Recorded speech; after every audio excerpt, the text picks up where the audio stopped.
The Sikhs, the followers of the religion Sikhism. Literally meaning the seeker of truth, the Sikhs hail from Punjab in northern India. They only make up 2.9% of the world's population and are the fifth largest religion with 22 million followers worldwide. How visible they are within our communities with their distinct identities, but yet how little is known about them. Where do they come from and why such the unique identity? Many people may ponder this as they see one walking past them. However, the religion of Sikhism is full of a rich history and culture. Sikhs believe in one God. Furthermore, the teachings of Sikhism respect all humans with the idea of universal equality regardless of faith or gender. The Sikhs live their lives on three tenets: prayer to God, referred to as Waheguru by the Sikhs, do good deeds for all and live your life honestly, and finally, to share your earnings lovingly with society. A Sikh is easily seen in our communities with their identities of turban and uncut hair. Sikhism is the only religion to mandate the identity of a turban and uncut hair, unlike people from Middle Eastern descent who do this optionally to reflect their geographic background. But who are these people with such a simple and loving message? How did this movement come to be? In the next few moments, we'll peer into Sikhism and learn the origins and how it all started. We'll learn how this message came to be and how the Sikhs in your neighborhood and communities are in fact just like you. To understand Sikhism, we must first go back to the 1400s. What was occurring in the world in this time period? In Spain, with its mighty empire, Christopher Columbus would soon set sail to the ocean blue, while in Germany, Martin Luther would go on to formulate his worldwide known thesis.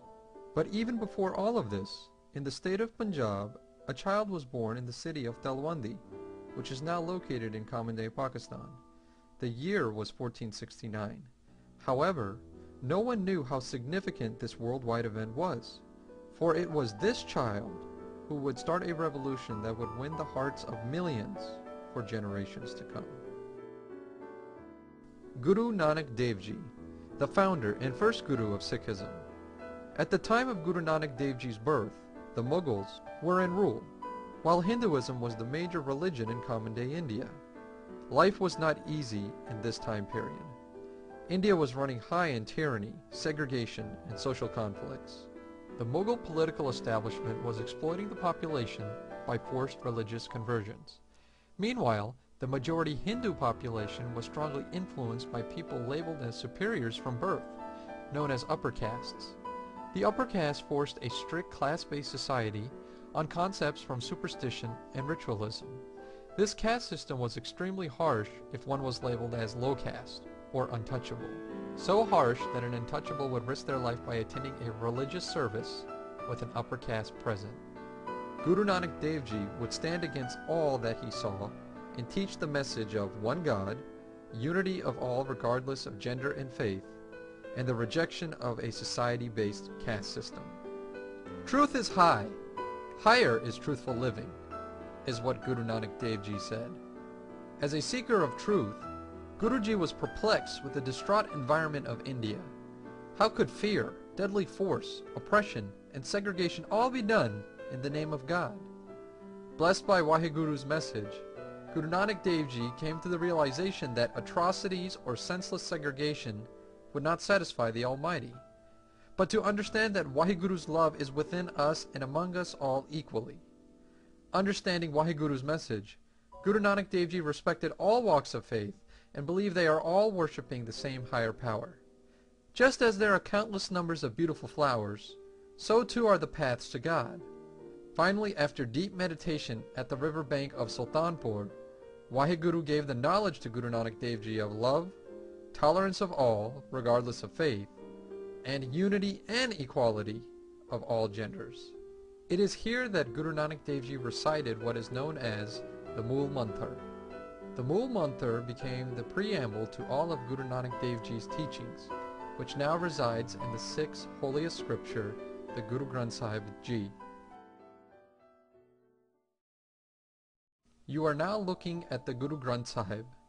The Guru Granth Sahib is the compilation of verbatim teachings of Guru Nanak Dev Ji, as well as the lineage of 9 Gurus who succeeded Guruji upon his passing. The Guru Granth Sahib also contains teachings from Hindu and Muslim saints who supported the philosophies of the Gurus. To this day, the Holy Scripture of the Sikhs has been given the Guruship by the 10th and last living Guru, Guru Gobind Singh Ji.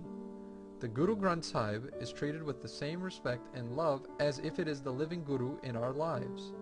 On the very first page, it is here where Guru Nanak Dev Ji's recitation of the Mool Mantra resides. Ek Onkar There is one God, or one Vaheguru. Satnam Truth is Vaheguru's name. Karta Purkh Vaheguru is the Creator. Nirbhav Vaheguru is without fear. Nirvair Vaheguru is without hate.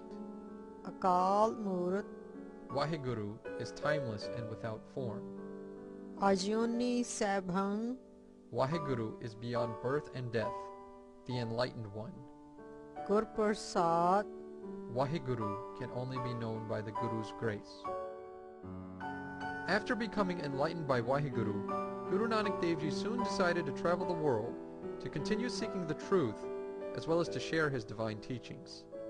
Guru Nanak Dev Ji traveled as far as to Israel and China, all by foot. It is on these travels that Guru Ji reinforced his beliefs, as seen throughout the Guru Granth Sahib.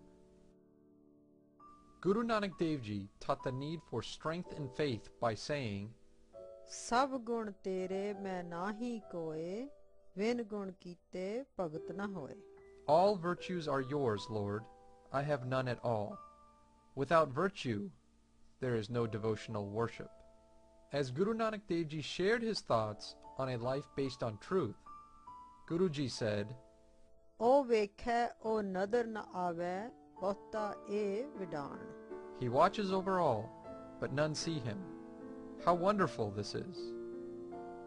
By challenging the caste system concepts of segregation, Guru Nanak Dev Ji said, Sab mein jot jot hai soe Tis de chanan sab mein chanan hoye. Amongst all is the light. You are that light. By this illumination, that light is radiant within all. Guru Nanak Dev Ji emphasized gender equality by this blessed thought. So kyo manda akhiye jit jamme rajan. So why call her bad? From her, kings are born. Finally, striving for a society based on unity and harmony, Guru Nanak Dev Ji said, Manda kise na akhiye pad akhar eho bujhiye. Do not call anyone bad. Read these words and understand. As people started to listen to Guru Nanak Dev Ji's beautiful message, he continued to challenge society by creating the unique identity for his disciples, the Sikhs. To combat both the political and religious establishments of the time, Guru Nanak Dev Ji started to keep his hair and tie a turban. Both hair and turban denoted either high class, royalty, or the educated. Guruji also instructed the Sikhs to do the same. The physical identity further proved Guru Nanak Dev Ji's philosophy that in the eyes of Vaheguru, all are royalty. There is no caste, no race, no religion that is above all, that no one is of higher or lower, that we are all equal in the eyes of Vaheguru.